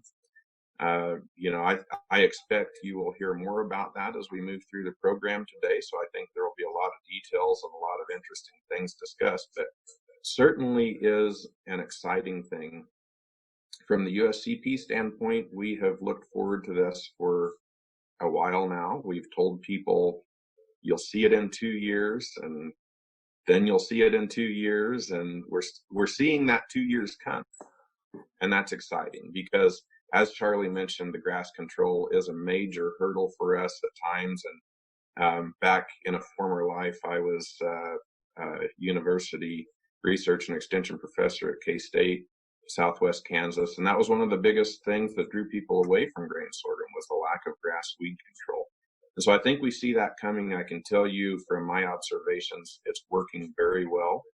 I have seen multiple companies and trials and demonstrations on this, and I can tell you our plots are doing a great job. We're very excited to see what is released in the future for S&W on that. I got to say, next week will be my 20th anniversary at High Plains Journal. I know, who knew that I could have a 20-year career in this business? But I can remember going to some of those early sorghum meetings when I was just starting out, and that was the number one topic was we need some sort of over-the-top help for sorghum farmers. And it took 20 years, but it's starting to come to light, and that's just tremendous. The sheer fact that we have technology coming out in the pipeline is tremendous for sorghum farmers. Eric, you've got a lot of corn in your area. You compete for ground with corn, I imagine. Is that something that is exciting to you? And the prospects of some of our wheat research is maybe going to be able to help us answer some questions in the wheat arena using biotech and the wheat genome, and we might see answers like this for wheat in the future. Yeah, so milo in our area, our elevation's a little against us. For growing milo, we're at about just short of 4,000 feet, and so we cool off too quick in the fall, and that's a challenge. Our pH is very high here, and that's a challenge with milo. There are some newer varieties now that we've been very successful with, and that's a good fit in our rotation. Some of the things coming down the line with the wheat are going to be very exciting to see what happens with that and how that fits in, bringing new technology to the forefront and giving us advantages that we haven't had in the past. So Eric, if you had a wheat breeder or a wheat researcher sitting right here next to you, and I'm imagining there might be 1 or 2 that are logged on, if you could pull them aside and go, you know what, this is a marketable trait that we could really use, not just production side, but also on the end user side. Is there a trait that is available for you? So I think some of the things that are important, the technology traits for herbicides are important, but I think a big thing is getting this wheat to have a higher value to the end users, protein, milling and baking qualities.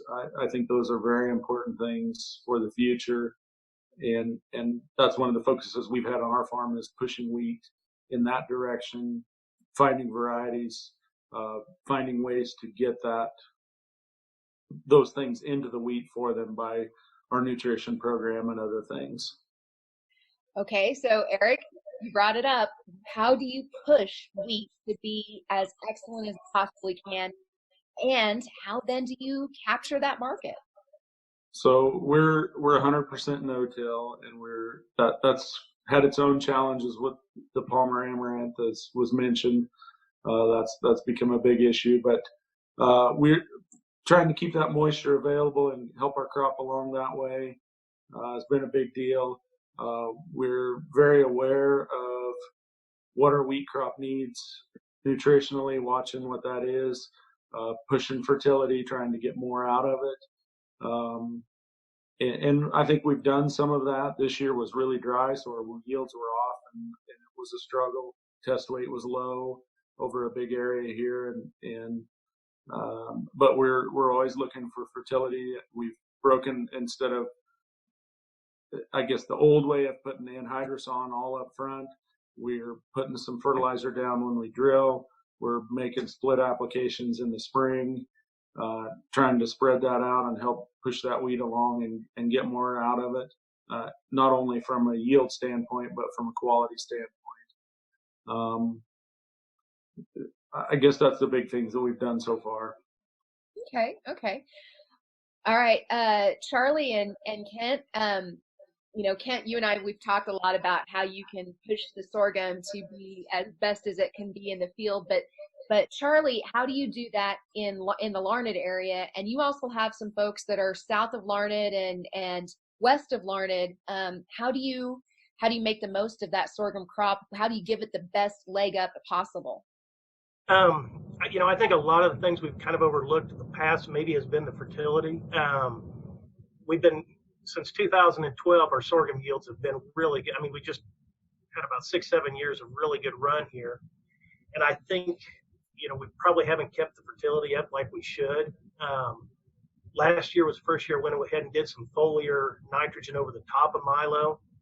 And we didn't really leave any check strips, but where we did it was hands down our best sorghum. This year, we basically did everything, leaving check strips in most fields.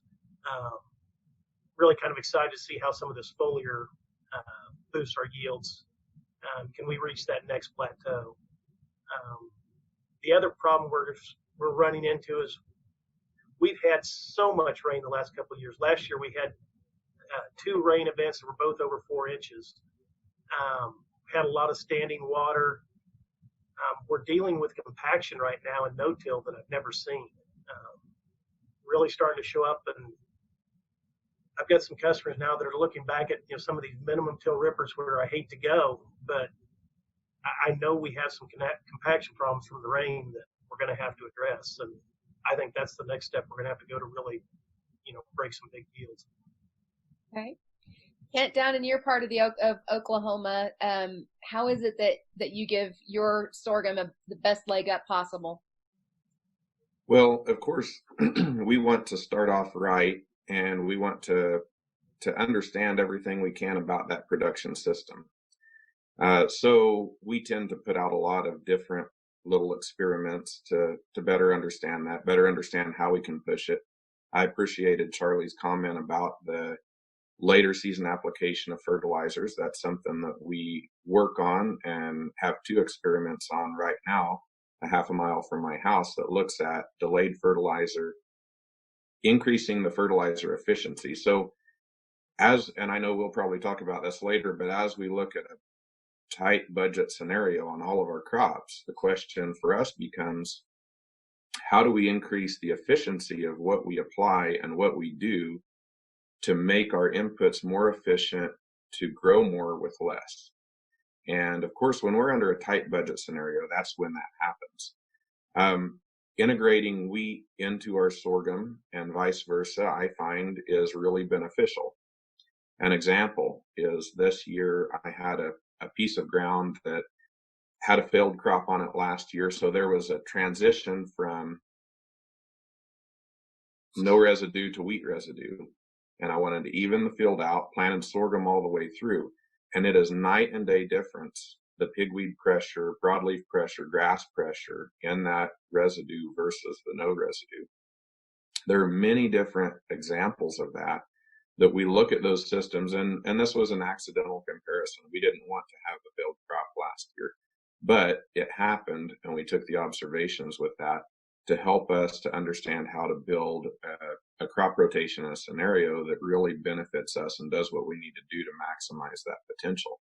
Understanding all of those inputs and understanding which of those inputs actually create dollars in our pocket, because that's the end game. Mm-hmm. That reminds me, both you and Eric, you have Eric, you have beans, pinto beans, if I remember right, Yes. in your rotation. Kent, you're starting to play around a little bit with sesame.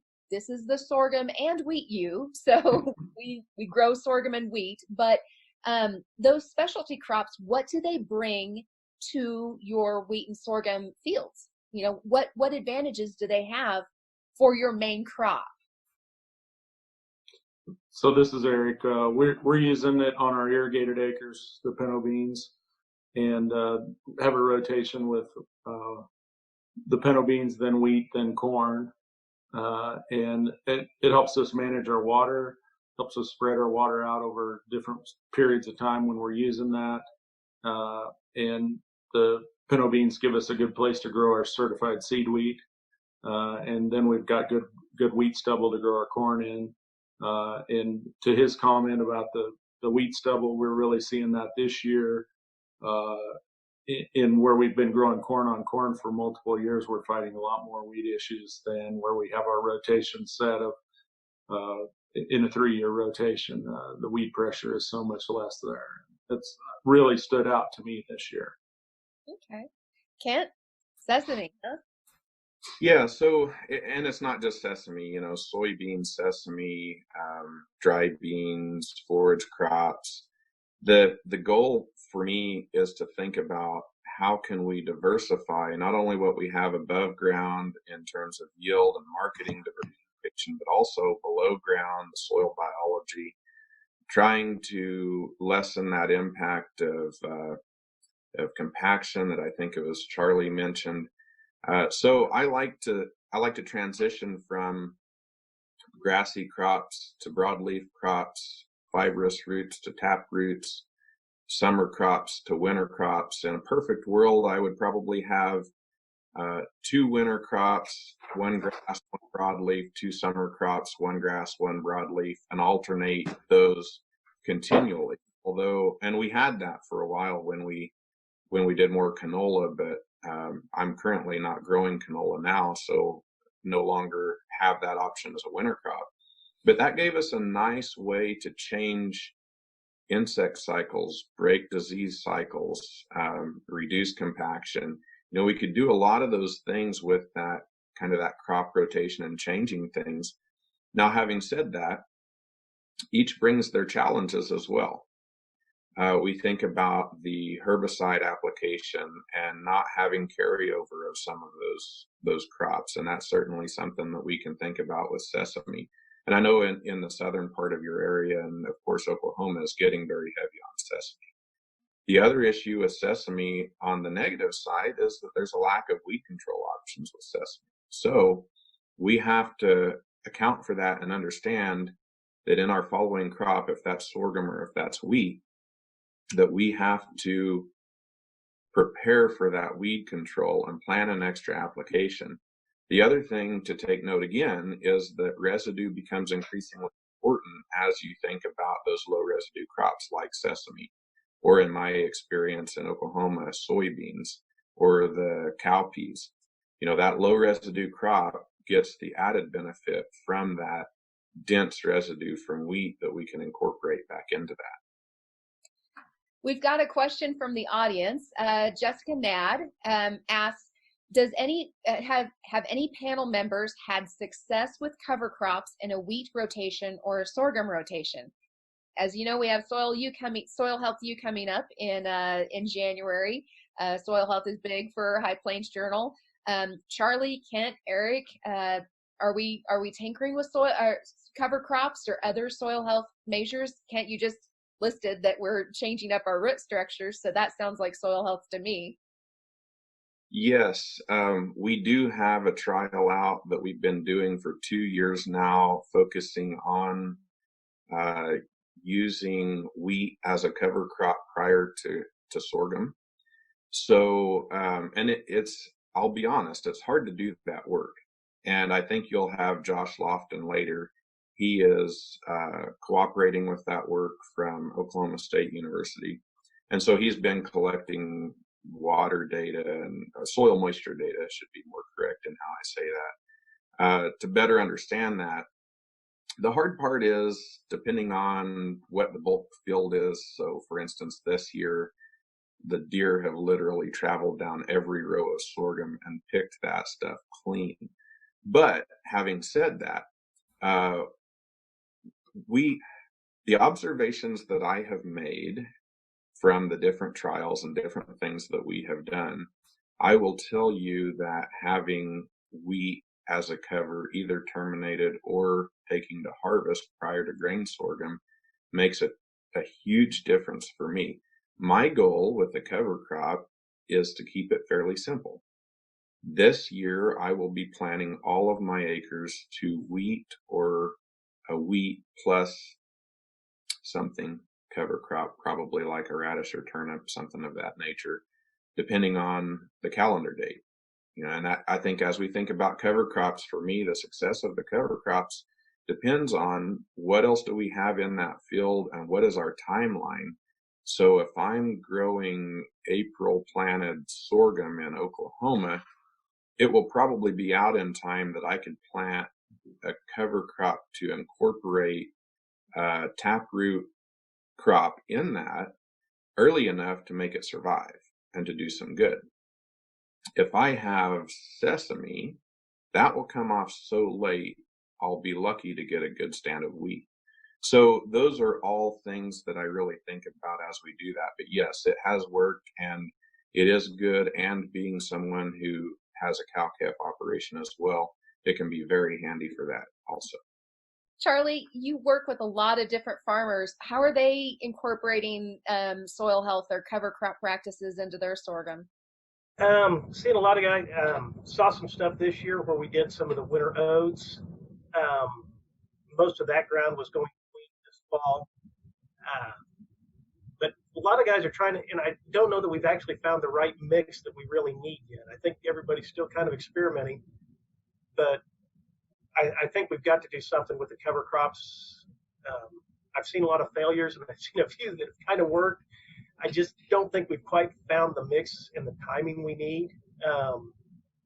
But I think it's something that we're going to have to, we've really got to evaluate. I think more time needs to be spent studying some of the different mixes. We've got to keep them economical, but yet we've got to keep something growing out there. I guess the biggest successes I've seen is with some of the rye, holding the pig weeds back the following year, using a cover crop, behind corn, or milo comes off so late it's kind of hard, but planting rye right back into that, and then going to corn or milo again the next year. We're dependent on rain, but those seem to be the places where we're having the best weed control. The crop doesn't seem to be suffering too much. Charlie, do you see forage sorghums like the new Empire that's coming out from Alta? Do you see that as possibly playing a soil health role of some sort to keep a root in there in that soil and break that up or help us use our water more efficiently? We've played around, and this one has worked really well for the cattle guys. It's coming right in behind their wheat stubble, planting Sudan grass as a cover, letting it go, maybe turning some cattle out on it if that's the option. Most of the ones that are doing that aren't necessarily baling it. They're just letting it grow, get up as a cover, grazing it a little bit, and then going back to a summer crop the following year. We've got a ton of residue if we don't graze it too hard. And it sure seems to be helping with some of the big rain, some of our tougher terrace ground. We're not getting near the washing when they do that. The only thing that I've seen, I guess, is a big problem with it is you've really got to manage your nitrogen. Because that cover crop, particularly the first year or two, is tying up you got a lot of carbon up there. You need nitrogen to break down, and I've seen some real failures where we haven't gotten the nitrogen credit, to cover that. So I guess that would be my biggest caution, is it really works, but know that you're gonna have a lot of carbon to tie nitrogen up there. Okay. Eric, how about you over on the Colorado border, and your neighbors are over in Colorado? Do you see some uses of cover crops or other soil health practices that can help you improve not just your soil's health, but also your water use? Sure. So we've dabbled with it a little bit and tried some different things. Our moisture is probably our biggest limiting factor, and it's really held us back. And it seems like if you get something somewhat established as a cover crop, it uses all the moisture that the next crop needs and really leaves us in a hole. And I don't know if it's finding the right mix, if it's finding the right thing that fits, but it seems to be a struggle. But I do know residue is king here. It's very, very important. We see a huge difference with our stripper straw versus cut straw, and how much the corn yield difference is, and how much the milo yield difference is, and how much less weed control, how much less chemical it takes to get weed control. And so I think there is something to that, and having a growing crop does prevent the weeds from getting started, and I think that's the big win. But we haven't found anything that's highly successful either. So it's always, as my dad used to tell me, you always have another year to try again. Hopefully you have another year. Yes. So, some of the best next year country in the world. There you go. Remember, folks, if you've got a question, go ahead and send it over on into the chat. You can click on the button at the bottom of your screen and click on that little chat icon and share us a question. We've got one from Jim Bontrager. Charlie, how do you prefer to go to wheat following milo? It seems the milo root ball poisons the wheat seed unless it's tilled to the surface. Thank you, Jim. I guess I really haven't had a lot. For years, we were no-till wheat, and all of our wheat always followed milo or corn. I never really had a lot of problems with the root balls. And I'd love to be 100% no-till, but we've kind of gone back to a tillage program on our wheat ground. Now my program basically has been run a laser plow over it, followed by a turbo till spray and plant wheat. But everything's highly fluid depending on the moisture and how I can keep it clean. But I guess I haven't had a lot of issue with the root balls of milo. A lot of times, I think something may help us a little bit is we're throwing a little nitrogen occasionally in on some of the burn downs. I think that helps break down some of that residue. Maybe that's why I'm not having issues there. But yeah, I guess I haven't had problems with the root balls. Okay.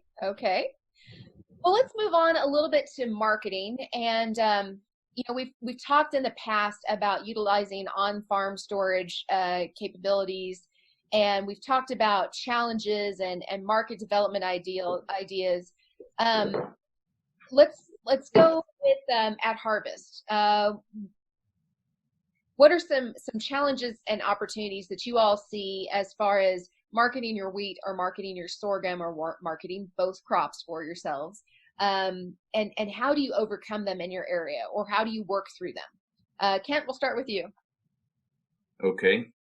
Well, I think the biggest challenge for me is I seem to be in a deep, dark hole of transportation. We talk to the guys to the south who are close to the port. We talk to guys next to a terminal facility, next to the Mississippi. There are easy avenues to move grain and to reduce that basis value, because for us, it costs so much to move grain. So I feel like that's one of my biggest struggles, to be real honest, is how do I get that grain to its destination cheaper? And I don't know that I have a great answer for that. I can say that I feel like there are definitely opportunities as you go throughout the year that you have to watch for from a marketing standpoint. You have to be on top of those, and better, you have to understand your crop. You have to understand your yield estimate in my area so that when that opportunity comes, you can strike. You don't want to be the guy who says, wait, I have to go figure out what I think I will yield or what I think I will have. You need to know, and you need to obviously be cautious, but know with enough certainty that you can market a good amount to capitalize on that value. Of course, there are times where the market says store your grain. And I currently don't have a grain storage facility, although I have the option of renting storage space from another person that is of a lot of value to me. Right now, for instance, the grain sorghum market is saying sell. China wants grain sorghum.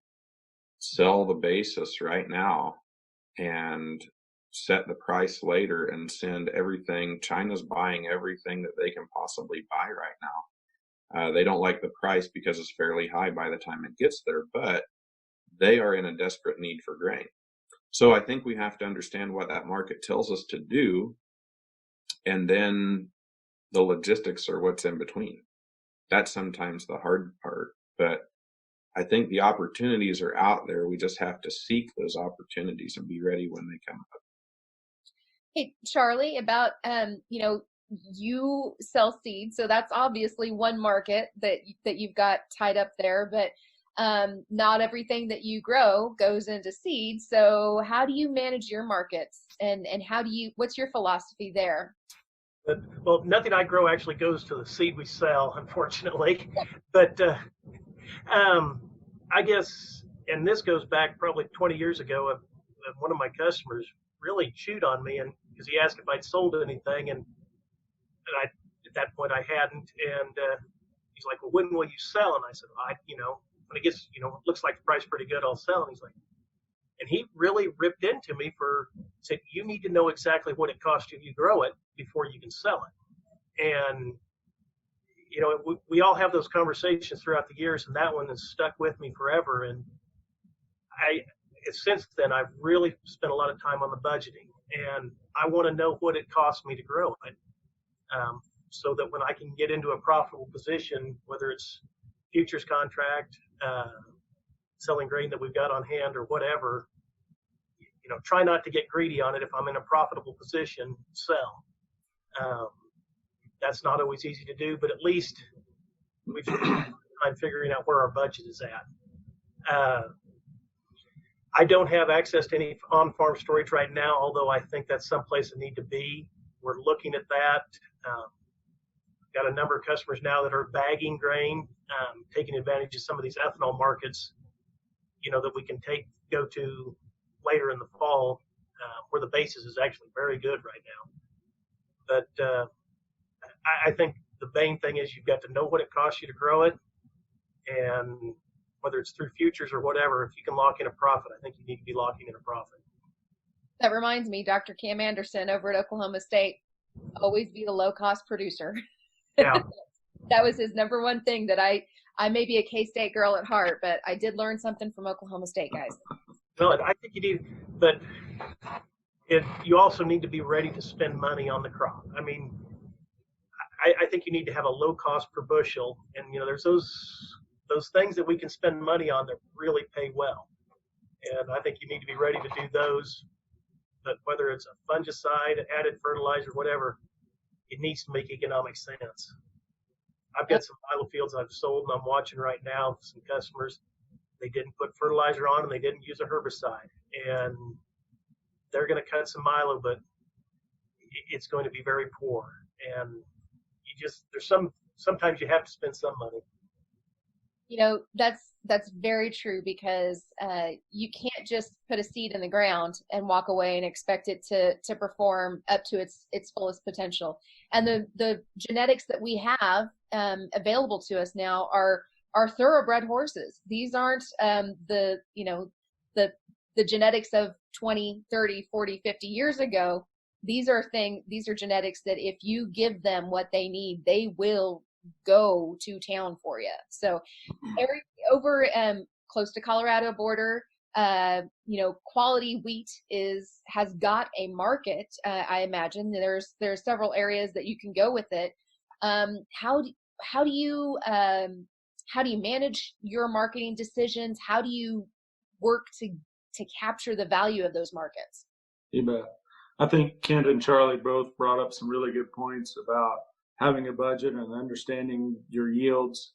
And so you have an idea of what you have and what it's costing you to produce it, so that you can be watching the markets and know where you need to sell to break even or be at a profit.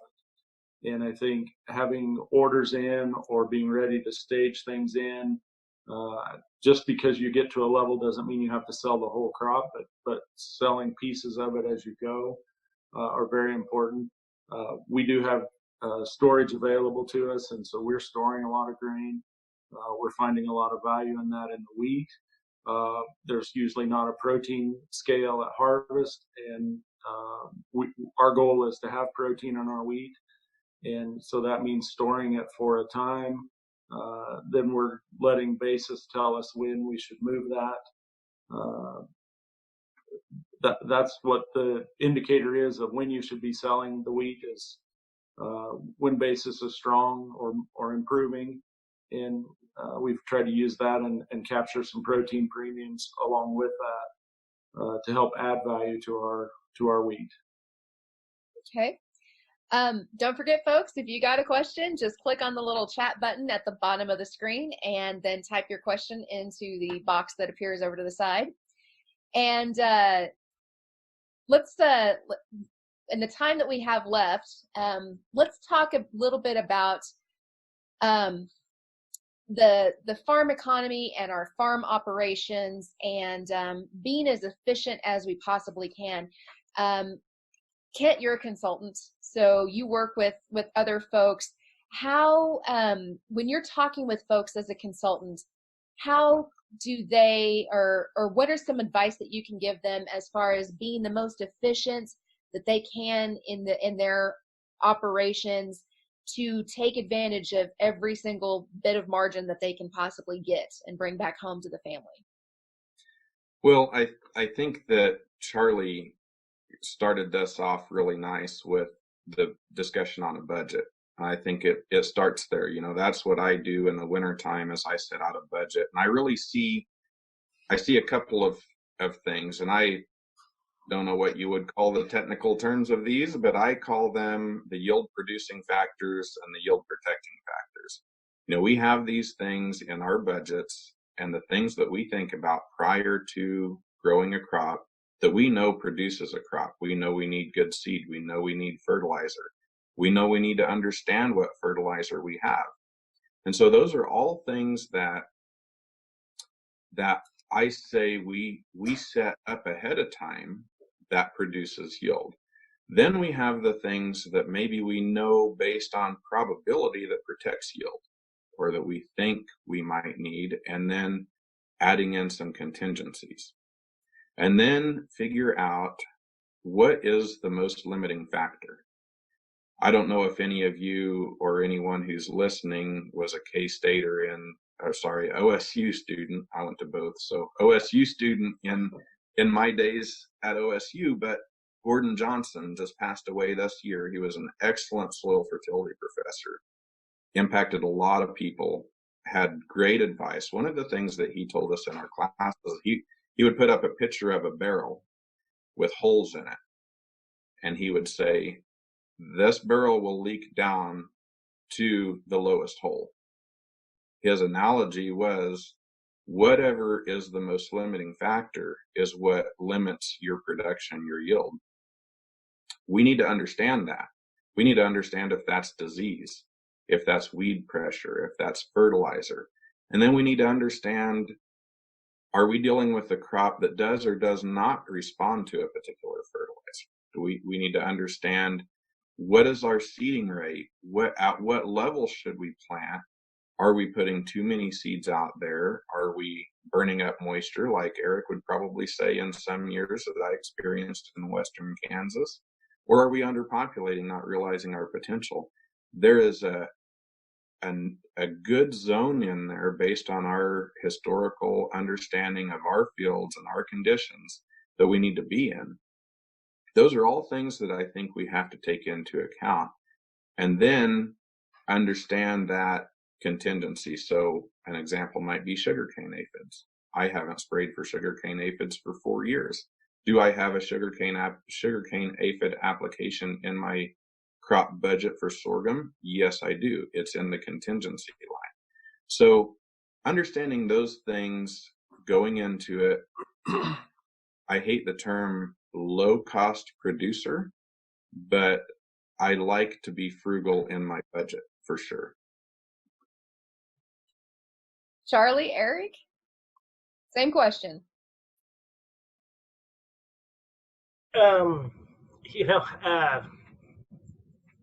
It still goes back to the budget, and I love your comment on I don't like being a low-cost producer. I identify with that very much. We have to be, return on investment is, I think that's the key. I was in a cornfield of a customer's the other day. It's dryland corn. It's a very good farmer, and also has some irrigated corn. But he was like, this dryland corn, you could make 180 bushel an acre. And then I was looking at it, and it's very good. It's probably 120 bushel corn. But the bottom 2 leaves were fired. We were losing, we were cannibalizing the bottom 2 leaves because of nitrogen. And I told him, I said, it won't do it. You don't have the fertility here to do that. You've got very good corn, and he's like, well, you're right. He said, and that's okay. He said, I can't plan on growing that kind of crop every year. We couldn't plan for the moisture that we've gotten this year. But that's where I think we need to stay on top of things a little quicker, because a foliar, there are some options he could have made to that crop a month ago when we saw that Mother Nature was going to give us all the moisture we needed. That was not the limiting factor this year. And, his return on a foliar on that corn crop would have probably been 3 or 4 times what it would have cost him. But we just have to do a better job. You have to be in the crop. You have to know what the crop's doing, whether you hire a consultant or whether you have somebody, you look at it. I've been in a lot of milo fields that were cannibalizing the bottom 2 leaves because there's just not enough. Mother Nature's been kind. Rain is not the limiting factor this year for us, which is very unusual. But it's probably going to be nitrogen this year, and there's some things we could have done to solve that problem. Eric, are there tools that you use that help you bring efficiencies back to your farm, whether they're consultants, whether they are, relationships that you have with your advisors and other folks, or actual tools that you use to make sure that you're being as efficient as possible? Yeah, we've moved to a lot of variable rate technology, and we're doing a lot of variable rate fertilizer and variable rate seeding. We started with the irrigation, but I think we've seen a lot bigger results on the dry land and being able to move. It's not that we're putting less seed on as a whole, it's that we're moving those seed from places that are not high productive to high productive and getting more yield out of that. The same thing with the fertility. We're shuffling things around to help give us some advantage. I think being the most efficient producer is maybe a better way to say it. I'm kind of with them on the low cost producer. I understand that term, but I think being the most efficient and using your resources as efficiently as possible to maximize yield and get the biggest return out of it is where it's at, and how we can continue to get through these tough times, because it is tough, and there's a lot of things that are hitting us pretty hard right now economically, and I don't know where it all goes, and it's going to take some time to work through all of this, I guess. Okay. Well, gentlemen, in the time we have left, remembering that we have we're going to come together tomorrow afternoon at 5 and have the second of our 2-part of our farmer panel. Let's share a question that you hope gets answered at Sorghum/Wheat U this year. Charlie, I'll start off with you. I guess the thing I'm interested most in is, we still need herbicide control options in sorghum. I think we're going to have some great answers on grass control. I'm not sure we're going to have the questions answered on broadleaf control. I'd like to see that one. Okay. Eric? I think one of the questions that'd be nice to have answered is where we're going to go with wheat in the future, how we can increase profitability through quality of our wheat. Okay. Kent? Well, I was going in line with Charlie at first on the herbicide deal. So if he gets his question answered, I would like to hear more about the developments in the grain sorghum. I don't know if this will be a topic, but there have been some significant advancements in the breeding process and how grain sorghum will progress in the future, that shortening up the time window that it takes to create a hybrid, and how we will respond to some of these major issues like the sugarcane aphid and grass control and all these things from a breeding standpoint with the double haploid program.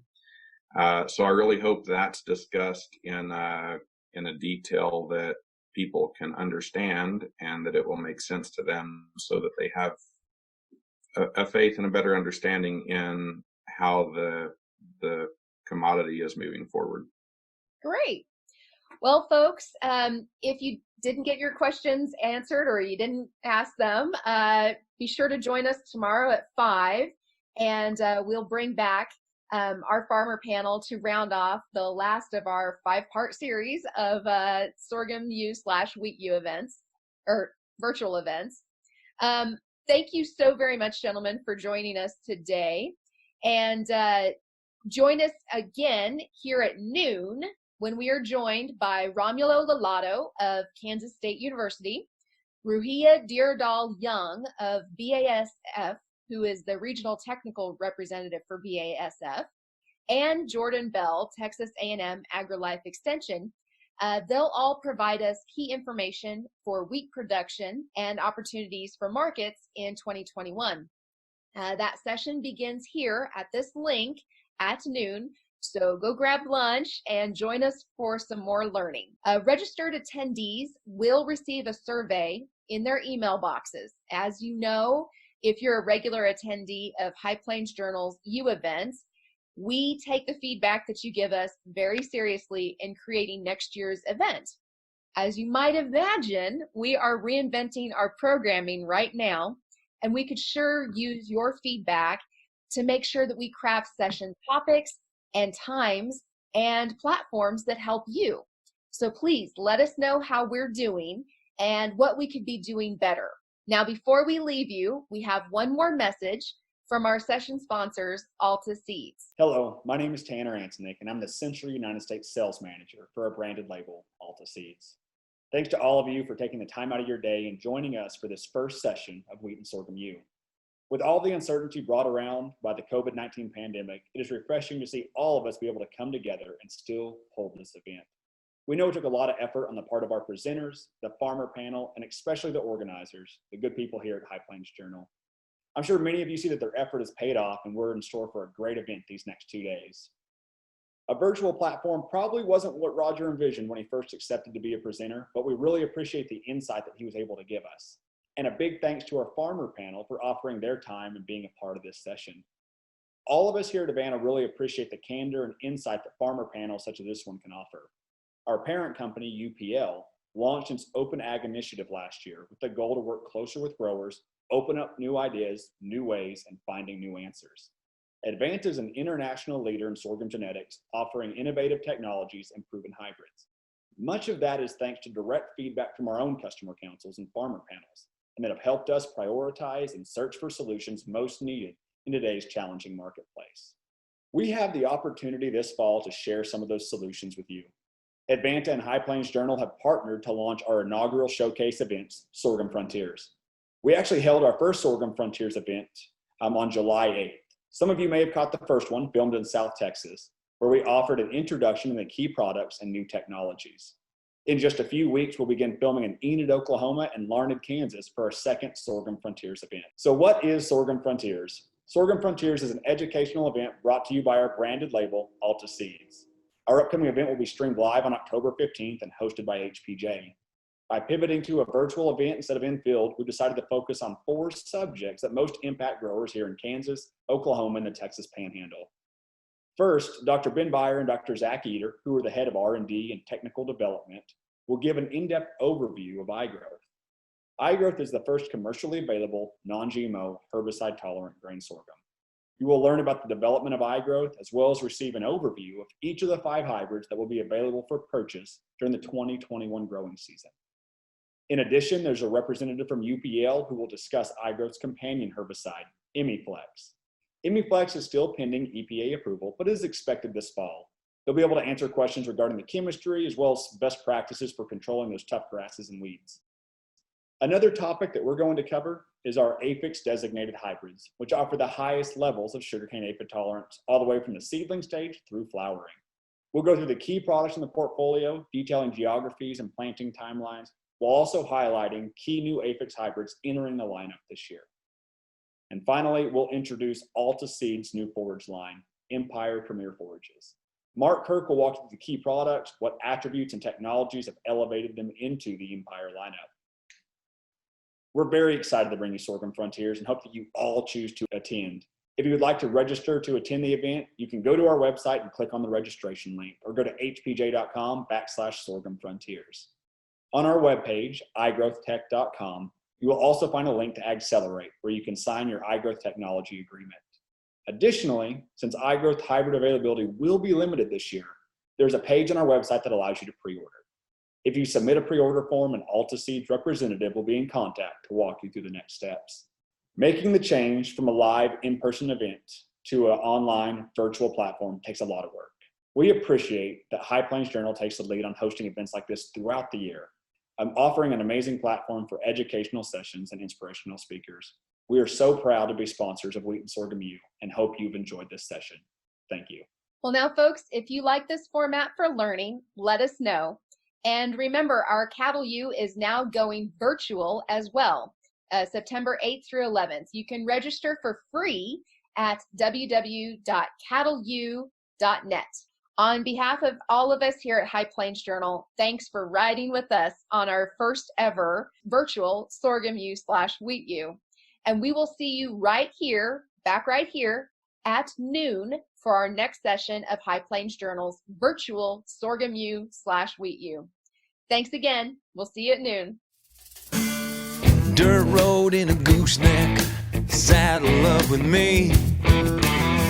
Dry land in God's country, crops far as I can see. The headlights on both ends of my heat day. This country life is for me. Ride with us, HPJ.